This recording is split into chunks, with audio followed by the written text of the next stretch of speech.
For the longest time, I actually thought reality was just our life experiences from day to day, and that was it. So I was just a receiver of reality. And once I started to read into quantum mechanics, I remember the one day I started to read the story about whether the fundamental units of the universe were particles or waves. And in that study, basically, it said that if you look at them as particles, you see them as particles. If you look at them to see if they're waves, they show up to be waves. And there's one general conclusion, and the conclusion is it's the observer that is manifesting or creating that reality.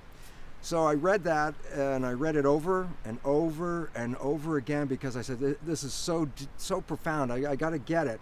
And what hit me was, well, does it make a difference if you're looking at one fundamental unit, one particle of reality, or how about 10 particles of reality? Will it still work the same way? And the answer is yeah. I said, well, how many particles of reality does it work this way? And the answer is everything we see. And so basically I started to realize, oh my goodness, it's an observer created reality. And this is the nature of what the quantum physicists was saying. Well, they were looking at it as whether you were looking at a fundamental particle. I think, well, what's the limit of how many fundamental particles must it take beside, when you go transcend that point? And the answer is there's no number to the particles. So everything I see is a manifestation of what I'm perceiving. But it's also not just a manifestation of my own perception. Because we live in a community, we have a cooperative, collective perception, which I think we were generally programmed to experience a narrow view of the universe in that very young period. I think it was Aldous Huxley in The Doors of Perception talked about the reality is that when all the senses are fully open, it's so mind-boggling that we can't really operate, so that as we start to mature as a kid, we narrow the doors of perception and then select common things that we all agree on. So it's a reality that's consensual. The fundamental thing that we perceive as reality, what's around me right here, is it a real physical thing? And it turns out, well, this is what really quantum physics pulled the rug out under, that old belief that there was a physical universe, because when they started to look inside the atom that makes up the physical things that we see in the world, those physical atoms that when we were young looked like little marbles and ball bearings in a little solar system, which made sense, physical atom, physical world. But what didn't make sense is when quantum mechanics said, well, what are the particles of that atom made out of? And it turns out to be made out of energy, vortices of energies, nano tornadoes. And the significance is, well, if the elements that make up an atom are energy, then an atom by definition is energy. And if atoms make molecules, molecules are energy. Molecules make cells, cells are energy, and cells created us. So there's nowhere where we escape from being energy. So we're always energy. What we see as it looks physical material is actually the reflection of light, photons of light that hit our energy and bounce back. So we're reflecting light, but we're reflecting it as a force field, a tornado of energy. As we mature, we start to accept an agreement of, well, this thing is a red thing. Okay, so now we give a label to red, to that energy. And then we say this is an apple. And we start to give names to these pieces of energy. At some point, since we never saw them as pieces of energy, since we can feel them and touch them, our conscious mind bought into the belief that they are physical entities. But it's much as a tornado. A tornado is a force field. And if you wanted to drive your car through a tornado, it would never happen. You'd hit this energy tornado and it'd be like hitting a wall. And you say, well, the tornado's physical. And I go, no, a tornado is a vortex of energy. So as much as a car can't drive through a tornado, my atoms and cells and everything that makes me up are vortices of energies as well. So I have a physical sensation of being physical, and yet the reality is I'm touching a force field. The new physics really reveals that everything is energy. Even all the atoms and molecules that make up our body are energy. And then you would say, well, then viruses have energy. And I go, yeah, bacteria, they have energy as well. And each one has its own energy signature. And in the world of quantum mechanics, we are quite aware of the fact that that two energies can be combined to neutralize each other. It is the science and technology of what are called noise-canceling earphones. How you can put on a pair of earphones and all of a sudden the noise in the room disappears. And the relevance is, how did that happen? The answer is there's a vibration to the noise, and the earphones play a vibration that's out of phase, and when the two come together, they cancel each other out. Well, instead of noise, how about a virus? That's a vibration. What if I put in a vibration that cancels that vibration? Well, then by definition, it would neutralize the virus. Is this a new idea? No. In fact, not only is it an idea, it was actually an application back in the 1930s. A famous scientist by the name of Royal Rife created a device that would play these frequencies, these harmonic resonances of viruses and bacteria and parasites, and neutralize them, cancel them. The significance of energy influencing matter is best illustrated, for example, when a vocalist as wonderful as Ella Fitzgerald could hit a perfect note that would cause a crystal goblet to explode. And the reason why that occurs is because there's resonance between the frequency of her voice and the frequency of the atoms in the goblet. And it's called constructive interference. And it causes the goblet to explode. Well, it doesn't have to be a goblet. Why not a virus? Why not a bacterium? I hit the right frequency, it will explode just like the goblet did. And this is what Royal Rife did in the 1930s. And I think it was such a great threat to the pharmaceutical industry at that time and the medical industry that they actually eliminated Royal Rife from our world. They took away all of his research, his data, his equipment, and I think essentially he died in poverty or even in jail. When I was young, I was given a story of spirituality by those older people that hang around you and your teachers, right? And what's interesting about young people, and we really have to give them credit for it, is they see a lot more than what the words are. And as a young person, what I saw was that the people offering this wisdom, their lives never really matched the wisdom. So there's a point as a kid, well, you know, okay, nice story, but look at Uncle so-and-so here. It's like, that doesn't make any sense.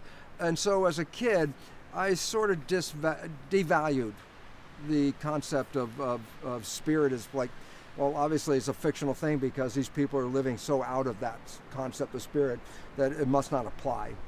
So as a youngster, I really got involved with science. Because, I mean, I can tell you one of the primary things as a kid, Einstein was alive. And that there would be pictures of Einstein and people talking about Einstein. It's like, well, there to me was the great hero. This guy who could wear sweatshirts and have all that hair out there, and everybody around the world was like, oh, Albert Einstein, you know, this science. That was my calling at that point, to go into that science. So I realized even, you know, then as a kid, if it's written in science, it's on this side of the world, it's a truth. Go on the other side of the world, it's a truth. Do an experiment, it shows out to be a truth. So it had a lot more palpability, reality than the concept of spirit. So I was real happy to go into the root of science. But then that means dropping the notion of spirituality as being relevant in our physical world. So I went into science and was programmed to look at living organisms as biochemical mechanisms controlled by genes, and so everything was down into the chemistry, and basically, so I'm a physical machine. And this is what I bought into, and I taught it. And I taught, yeah, don't be looking so much. You don't need, you're going to invoke a God if you want, but it's not necessary. As long as you have the DNA, everything's going to be cool. So basically, I was teaching a mechanistic perception of life. What was so interesting about my perception as not being spiritual was when I started to understand the nature of how cells worked, which was derived from experiments on stem cells that I was doing back in 1967. And I was cloning stem cells back in that day. And I started to recognize back then that genes did not control life. And as I started to study, well, how is life manifesting? What is causing the experience of life? I started to recognize that the brain of the cell was not the genes that is really what we talk about in textbooks today. The brain of the cell was the skin of the cell. And the skin of the cell was an information processor. It was reading the environment and interpreting the environment for my nervous system. So that's why we have eyes, ears, nose, taste, touch. All of these receptor systems are built into our skin. So like a cell, a human's nervous system is actually derived from the skin as well. So I started very comfortable. Yes, I can see how this membrane works as the nervous system of the cell. And then at that moment, and all this in my mind was occurring so quickly because it was just a download at this moment of awareness that my goodness, the brain of the cell was a computer chip essentially. But what I recognized as soon as I thought that, I said, wait a minute, there are no two people that are the same. And I can tell you that basically because if I take cells out of my body and put it into your body, your immune system will reject it, not self. You take your cells, put it in any other human being, their immune system will reject it, not self. So it says somewhere there's an identity of self on your cells because my mechanism can read whether my cells are myself. So I thought, well, wait, what makes two people different from each other? And the answer is, on the surface of our cells, there are little antennas, just like little television antennas. They're protein receptors, receivers. Science studies a small group of these and gave them the name, interestingly enough, self-receptors, receivers of self. Well, what was interesting about it is when I started looking, I noticed that the antennas for self receptors are on the outside surface of the cell, just sticking up like in the old days in apartment houses where you had television antennas all over the surface. The surface of the cell has those little antennas receiving environmental information. And yet there's one group of antennas on our cells that are different for each person. So each of us is receiving a broadcast through a set of these self-receptors that is different than any other person. And I said, wow, the receptors are on the outer surface, they're receiving an environmental signal, my identity is being picked up by my cells, and I said, oh my God, my identity is not built inside of me, I'm receiving an identity from the environment. If I take off those antennas, cut them off, the cells are generic. They have no identity. I can transplant those cells into anybody. They will not be rejected because they lost self. Well, I stopped at this instant moment where I said, oh my God, my self is due to these antennas on the surface. And I said, wait a minute. Then that means if I die or my cell dies, did it kill myself? And I said, well, no, the self is a broadcast and the body is like a television receiver. So, for example, you're watching your TV, the picture tube breaks, you say, oh, my television's dead. I go, cool. Did the broadcast die too? And the answer is no. And how would you know? Well, you would get another TV, plug it in, turn it on, and then tune it to the station, and voila, it's back online again. And what I started to realize is, oh my goodness, my cells have these antennas receiving an identity. I am playing a program. I'm playing the Bruce Show right now. And the relevance about that is if my physical body television set were to die, it would not kill the environmental broadcast. It's always there. If a future embryo showed up with the same set of receptors that I have on my cells right now, I'd be back online, but in a different television. Could be female, could be male, could be white, could be black. That's the television set. That's not the show. And what I also started to recognize, and this is what really blew me away, because at first I wasn't spiritual. And then once I understood this membrane, and then I saw the antennas on it and all of this, I said, occurred within a minute or two of a download. And I said, I'm not in here. I'm immortal. I can't die. I'm not part of this thing. And it was funny because I asked myself a personal question. I said, at this moment of disbelief and belief being mixed together, there is a spiritual part of me. And I said to myself, I said, why have a spirit and a physical body? Why have both? Why not just be spirit? And the answers welled up from inside my cells. And the answer came right up to my head, and it was like blasted in my head, and it said, Bruce, if you're just a spirit, what does chocolate taste like? What does a sunset look like? What does being in love feel like? And I said, oh my God, this is a virtual reality suit. It's sort of, I jump into this suit, and now I can move, now I can create, and also I can sense. And the sensory system not only receives the broadcast of my identity, but sends back my experiences to the source. So to give a very simple analogy is, we can't go to Mars, it's too far away. But I want to know what Mars is all about. What it would be like if I could be on the surface of Mars right now. So we send up something called the Mariner, the rover, and we send it up to Mars, and it goes across the surface, and it looks like a car with funny Jeep with all kinds of antennas and stuff. And I say, Well, it looks like something like that. It is the equivalent of a human.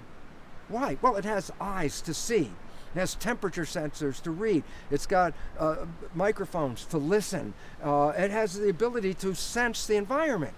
In what way? The way that I would understand it. And I say, well, this Mars rover is moving around. What is it doing? Well, it's picking up data and sending it back. To who? The guy at NASA. And I said, oh, so the idea is I can get an experience of what it's like to live on Mars by sending back data from something that will collect data. And I thought, this is an Earth rover. This gives me an opportunity to come to this planet, step into this suit, have these life experiences, be creative, and marvel at this planet that we come to.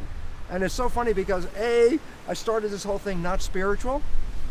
B, once I saw the nature of the cell membrane, the self-receptors, I said, oh my God, instantaneously I had to recognize, if you buy the science, then it's not is there or is there not, there's a spirit.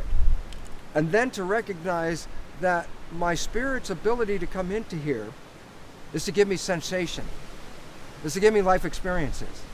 And what I realized at that moment is that my identity is this etheric energy in the field, and my physical body is this ability to have these life experiences. I said, oh my God, the concept of a heaven. I said, isn't it funny? People think that they will leave this planet and go to a heaven, when all of a sudden what was revealed to me was, this is heaven.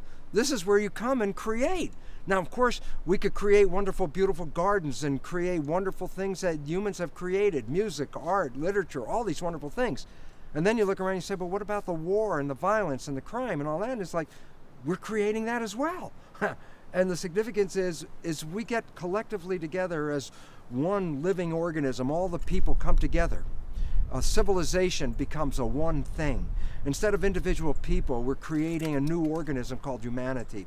When humanity is really recognizing its wholeness, there's the opportunity then for a collective belief system to create the heaven that this really is, and eliminate the nature of all that other violence and anger and war and all these other things, which are creations as much as anything else is.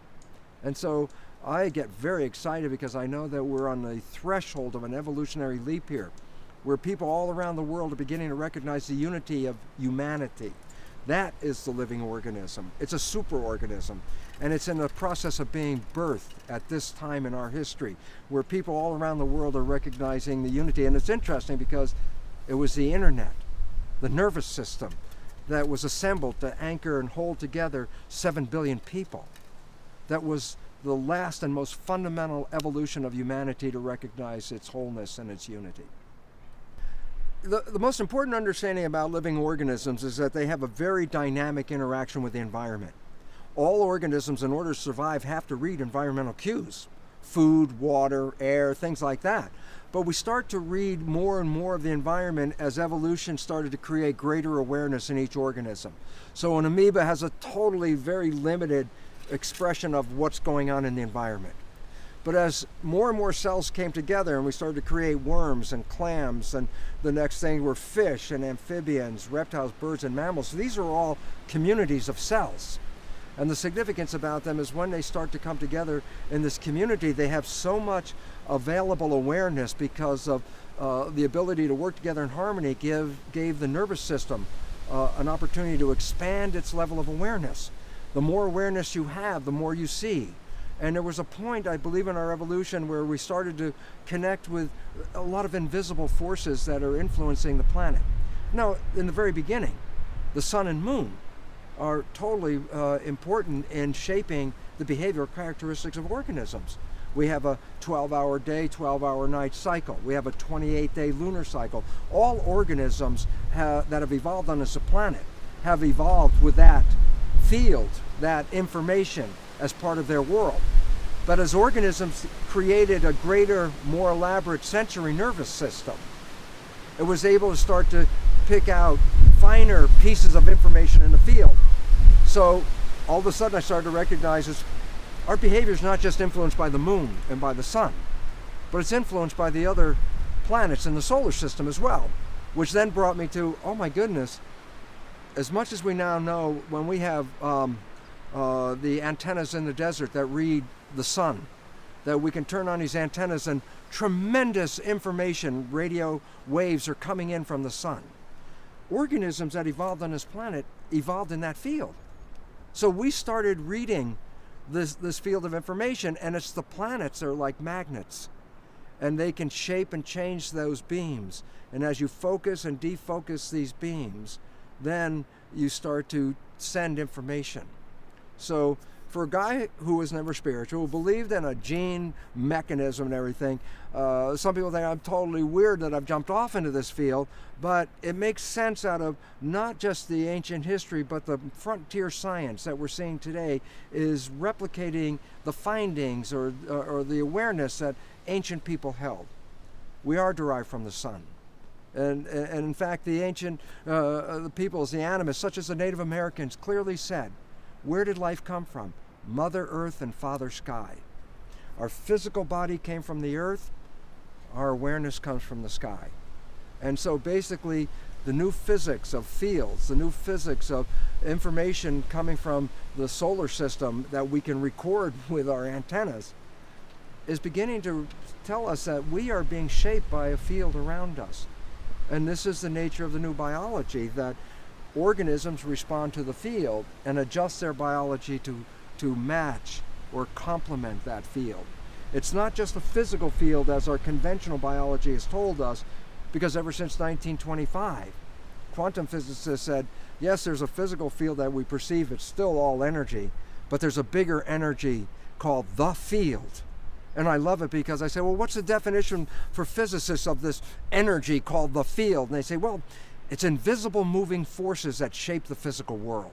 I go, wow, interesting. That's the exact same definition of spirit. Invisible moving forces that shape and influence the physical world. It's like, yes, quantum physics is bringing us back to an ancient awareness of the invisible forces. Whether you call it spirit, whether you call it field, same thing.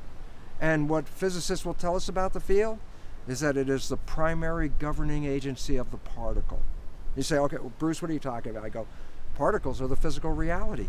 And quantum physics tells us that the primary governing agency of this physical reality is the invisible field. And then you go back and say, pretty much exactly what the ancient people were trying to tell us all along. The biggest problem we face as humanity is not understanding the nature of the mind. There's two parts to the mind. There's the latest evolution called the conscious mind. That's the seat of our personal identity, our source, or our spirituality, where we are different from everybody else. The conscious mind is a creative mind. It has our wishes and our desires, our aspirations for life. In contrast, the original brain, which was there before the evolution of consciousness, collectively constitutes the subconscious mind. The subconscious mind is more or less like a record playback device. It records programs and plays them back.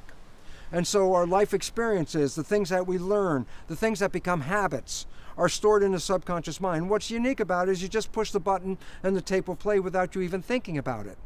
Well, we have a conscious mind that has our wishes and desires, and we have a subconscious mind with programs. Well, here's the problem. The primary programs in the subconscious mind are not ours. The primary programs in the subconscious mind were downloaded into our subconscious mind in the first 6 years of our lives. It was that time where we understood the nature of the world that we live in, the nature of family, the nature of community. We knew about life. We were taught that by our family, our community, our culture. And it was downloaded in a state of hypnosis. So the fundamental programs in your subconscious mind are not even yours. They come from other people. And now here's the crux of the problem. Neuroscientists tell us we only operate 5% of the time from our conscious mind and 95% from the subconscious mind. Simply, we're only moving 5% of the time in the direction of our wishes and our desires, and 95% of the time we are fulfilling the programs that we acquired in the first 6 years of our lives. The Jesuits were very proud of having knowledge about this. For 500 years, the Jesuits would say, give me a child until it's 6 or 7, and it will belong to the church for the rest of its life. What they already were aware of the first 6 or 7 years is when you download the subconscious programs, and that your life will essentially be a readout of those subconscious programs. So if you can get the first 6 years, you control the fate of that individual, because we're only operating 5% of the time from our creative mind. And the issue is, well, what would happen? What would your life be like if you created your life 100% of the time from your conscious creative mind? And the answer is very simple. If you ever fell in love, if you ever experienced something called the honeymoon, where you were exuberantly healthy, you had tremendous energy, life was so beautiful that it was tantamount to being in heaven. You couldn't wait for the next day for a honeymoon. And I say, what was unique about the honeymoon? The answer is the one time in your life where you operate virtually 100% from the conscious creative mind. And you say, well, what happened to the honeymoon? Then at some point your life gets too busy, your conscious mind starts wandering and thinking, and then by default you shift into the subconscious programs. That's when the honeymoon ends, because now you're bringing in behaviors that are not even yours. They came from your parents and your family and your community. They were not there during the honeymoon part. So what's the point? What if you live from your conscious creative mind? Well, you create heaven on earth every day of your life for the rest of your life. But how do you get there? And the answer is, well, we first have to undo the limitations of the programming of the first 6 years. Well, how can you get there? Well, you got them by habit, you can replace them by habit. Or there's an opportunity to use psychotropic drugs, which will open up that mind and show you, my God, who you really are, how you can manifest that heaven that people do experience. But they only do it for a limited time because they're so unaware of how the mind works. If we become knowledgeable in our conscious mind, take that knowledge, feed it back and put it into our subconscious minds, that means that 100% of the time you would be creating a life from your wishes and your desires. And right now, whose life are we creating? Whoever taught us the first 6 years. It's their lives. And that's been propagated generation to generation to generation. So let's say, for example, in the Middle East, the Palestinians and Israelis are fighting each other today over what? Programs that have been passed down for generations in the first 6 years of a child's life. Yes, I hate those Israelis. Yes, I hate those Palestinians. I don't even know who an Israeli is or a Palestinian. I'm 6 years old, but I know I hate them. And why is that important? Because 95% of the rest of my life, I will be operating from that hate belief. Until I do what? Change the subconscious. How do you do that? Become aware of who you are. When you know that, then you have an opportunity to rewrite any program in your life. And this is the destination, the taking of the red pill in the matrix. Become aware of who you are, because you can pull out of the mass hypnosis of the world the way we've come to see it, and then lead ourselves to a world the way we would love to see it. Okay, so now we have an understanding that we look for what would limit the age of a cell, and they said, oh, these little things on the end of a chromosome called telomeres. And all of a sudden people say, oh yes, they get shorter each time the cell divides, and therefore at some point the cell will not be able to divide anymore. And so we accepted that. And now it turns out, but there are enzymes that can make the telomeres longer. So there's absolutely no reason for us to ever end. As much as I say, where's the graveyard for amoebas? There is no graveyard for amoebas. And the fact is, well, we're made out of amoebas. So there's no reason for us to really see it that way. So all of a sudden the concept of how long can you live? It's like, well, philosophically, we could live hundreds of years. There's no reason for us not being able to do that. In fact, it's really interesting because science has found one of the most influential things in shortening our lives is our diet. That we don't need to eat this much food. We can gather the energy from the sun. And so people have been doing that, and we call them breatharians, sun gazers, people like that. And the fact is, well, we look at them, oh, those are totally weird people. And the fact is, they're connected to the energy field. And we now know that the pigment in our body, the melanin, can transduce or translate the energy from the environment into biological energy. So even radioactivity, they found at Chernobyl. They went inside and they looked inside the ruins of this atomic plant, and there, growing all around the walls and around the water pipes, was black fungus. And they said, how can black fungus be growing in this intense radioactivity? And it turns out, when they did the study, The blackness, which is the melanin pigment, actually uses the radioactive energy and translates it into biological energy to grow the cells. And all of a sudden it says, but our skin is completely filled with melanin pigment. So it opens up a whole new doorway that says, a smart part of evolution. Why make an organism that would be dependent upon eating all the other organisms? Why not take the abundant solar energy that's coming all the time and use that? And now it looks like the understanding of melanin would give us that. And if we stop killing ourselves by eating so much, maybe that 500 years is a reality that we can face. I have a very troubling issue with the concept of spirituality and religion. I am into spirituality. The fact that there's a vital force and energy that I represent, not just this physical plane. And why this becomes important is, I say, well, what is religion? And to me, religion is the business of spirit. It's the fact that I can sell it to you, or I can give you more if you want to pay for it kind of concept. And this whole belief, and then connecting it with fables and translations of biblical literature. And I say fables and translations for a very simple reason. Because maybe the Bible was telling us directly about something without the necessity of a translation. I was very much taken by a book by Immanuel Velikovsky called Worlds in Collision. And he talked about a historic time where there was upheaval on this planet because of a galactic interference, and that people were here. And what they wrote down today sounds like amazing tall tales, water going uphill. Well, all of this had an explanation. And yet we were trying to interpret it in our current day thinking, well, that can't really happen, so let's make up a fable. And it's like, maybe it was all real. Maybe the stories were actually things that actually happened. And why that becomes relevant then is the interpretations are telling us of a history. And that the whole concept of spirituality, to me, as a scientist who is new to the realm of spirituality, is to recognize one thing. Number one, you can never be disconnected from spirituality. That's the field. You're in the field. There's no way you can be outside of the field or disconnect. There's no way that God, in a sense of the collective spirituality, would be punishing any one of us. We are all a piece of that spirituality. And that's what I think the evolution that we're facing. The evolution to recognize that each human, through their personal set of self-receptors, is reading a very narrow frequency out of an entire spectrum. And I say, well, what's the whole spectrum? I say, God is the whole spectrum. And what about us? We're all little pieces of God with a pair of eyes to look back at ourselves. And that when we recognize the unity of it, the concept of white light returning to the planet is when all of us recognize we're each a frequency of the spectrum. And when we stop killing each other pieces of the spectrum, and start to unite into wholeness, then a spectrum will manifest itself as white light on this planet.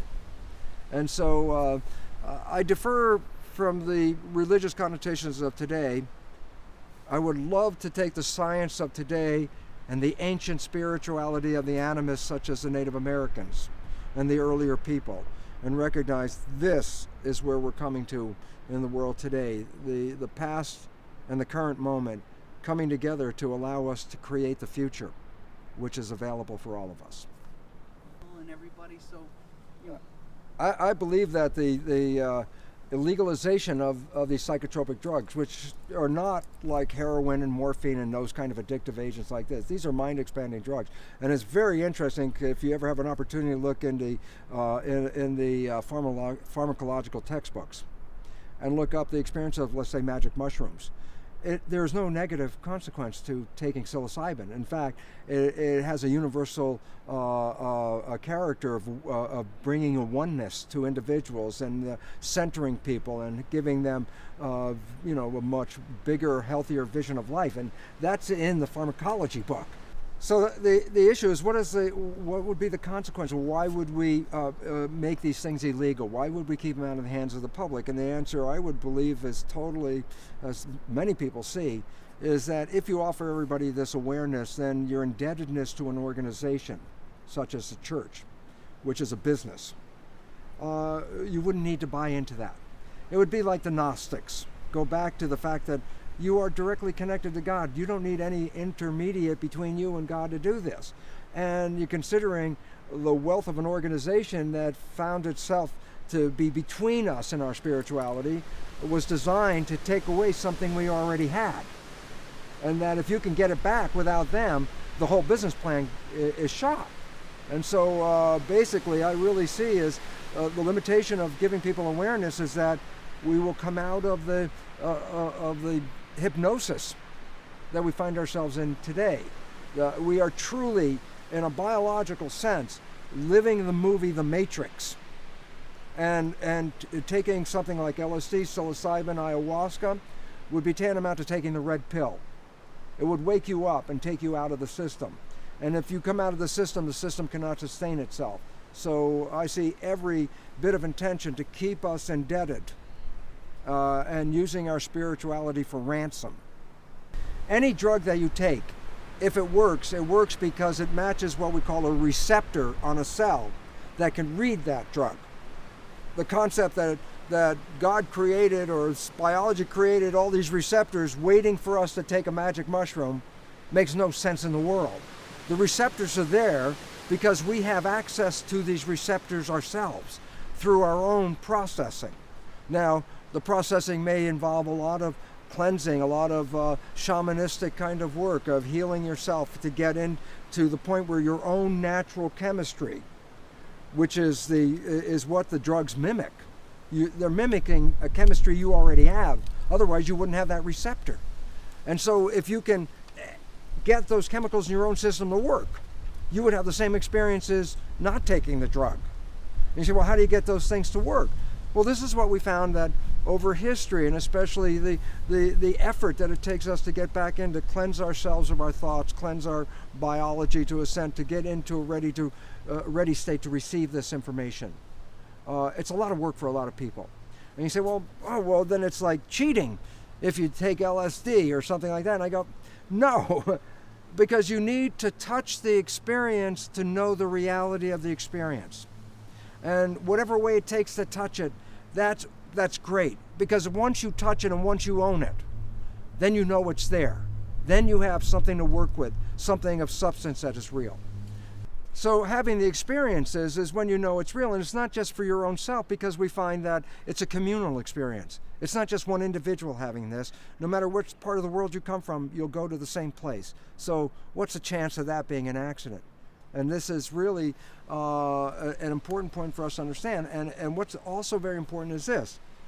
The concept that some people say that it's cheating to jump the gun, take the drug, and have the experience without going through all the effort to do that.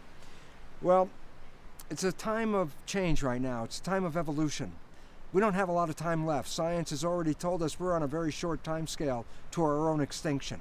That within 50 years, the fish will be out of the ocean. We're going to be in food crises every year. We are going extinct, and this is what science has already revealed. Do we have a lot of time? The answer is no.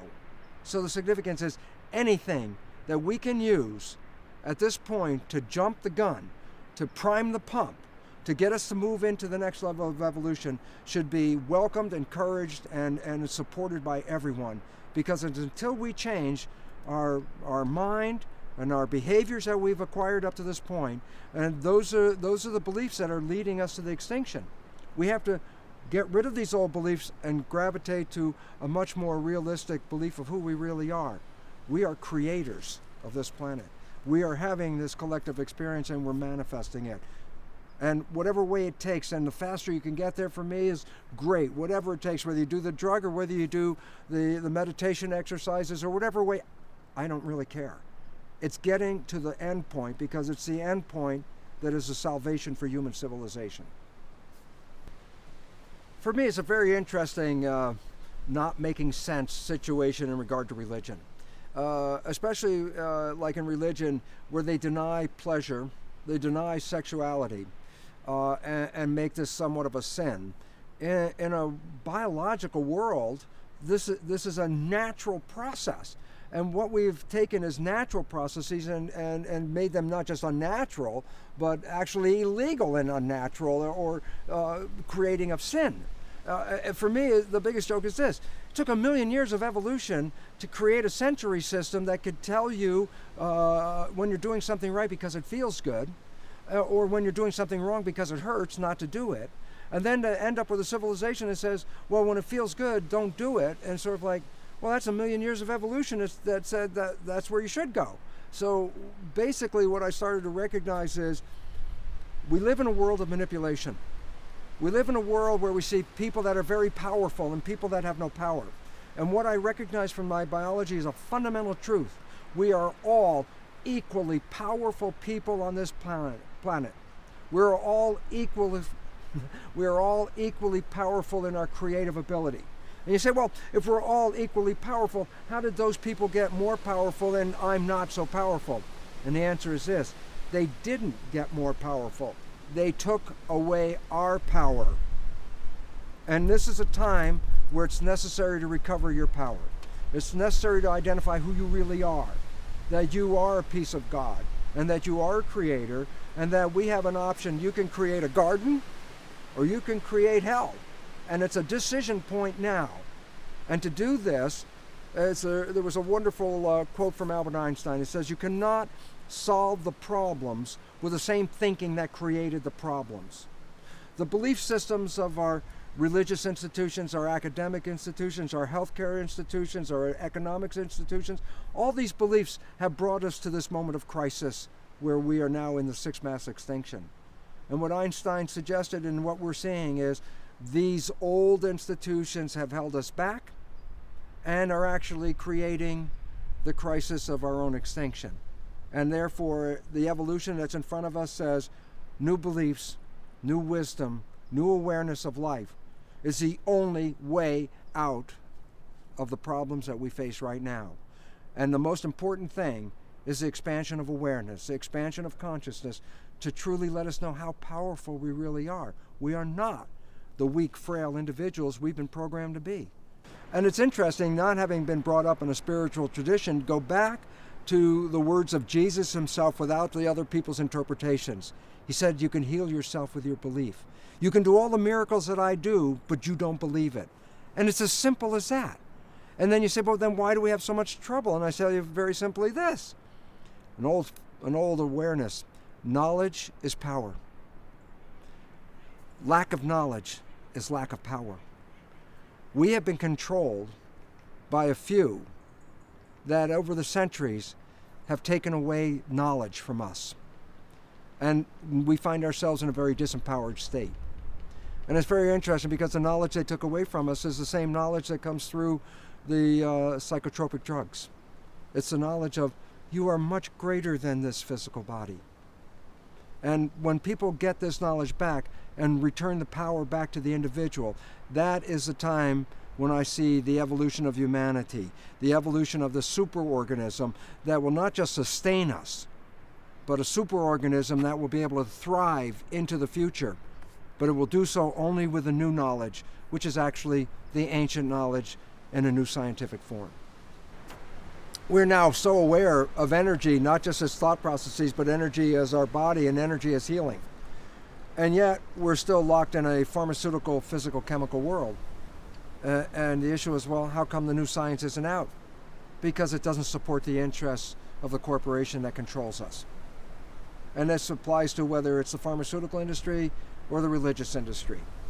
By limiting my knowledge, you limit my power. And by doing so, I become a victim in a world. And yet, all we really have to do is provide an awareness of you are more than who you think you really are. The exciting story of psilocybin is as it mentioned in the pharmaceutical books, when you start to look up what is the effect of it, is that it has glowing positive descriptions about it, about creating wholeness and health and harmony and people losing their ego and recognizing the unity of the world. And it's like amazing. You look at it and you say, and this thing is illegal? For what reason?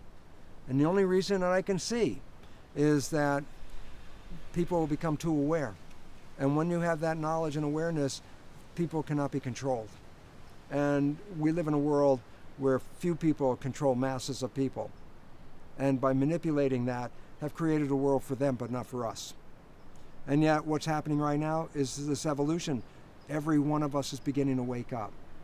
And whether you use the drugs, whether you use the meditation, whatever process, it doesn't matter to me because it's the destination. And that is, in order for us to survive, we must awaken to who we really are and the potential that each one of us has in creating the world around us. The current situation in our world is very analogous, it's even a little bit more than an analogy, to that of a caterpillar. That cells, as I talk about in my book, are the equivalent of miniature people. So if you were inside a caterpillar, say 7 billion cells in there, every cell has a job, every cell's working, and inside that growing caterpillar, all the cells are working, the economy's great, everything's booming, everybody's happy, and at some point the caterpillar stops. And all of a sudden it's not eating anymore, it's not moving anymore. The cells that had jobs, like the cells in the digestive system, or the cells that made the muscles, no longer have a job. And you say, well, what are the cells? What's going on in the caterpillar? You say, turmoil. There was an organized community and the whole thing is falling apart. And the significance about that is what happens in that turmoil is while everyone thinks the world is ending, there are individual cells called imaginal cells, genetically identical, but they see the world in a different way. And they coordinate the action of all these cells that have lost their organization. And from their coordination, they build a new organism, a butterfly, which is more evolutionarily advanced than the caterpillar. I said, well, Earth is in terminal caterpillar. Right now, we're moving ahead like a juggernaut, moving ahead, and all of a sudden, it stops. The economy is failing, everything's falling apart. People are going around going, oh my God, the world as we know is falling apart. And I go, great. This is the evolutionary step where new thinkers, new people, new science, new awareness is coming in to shape the world to form a more advanced organism. The Earth is moving right now from its terminal caterpillar phase. And the turmoil that we see is actually the preparation for our evolution into a higher phase of humanity, where we recognize each human as a cell in the body of a superorganism, where fighting each other would be destructive of the system. We've been doing it now, but we haven't seen it.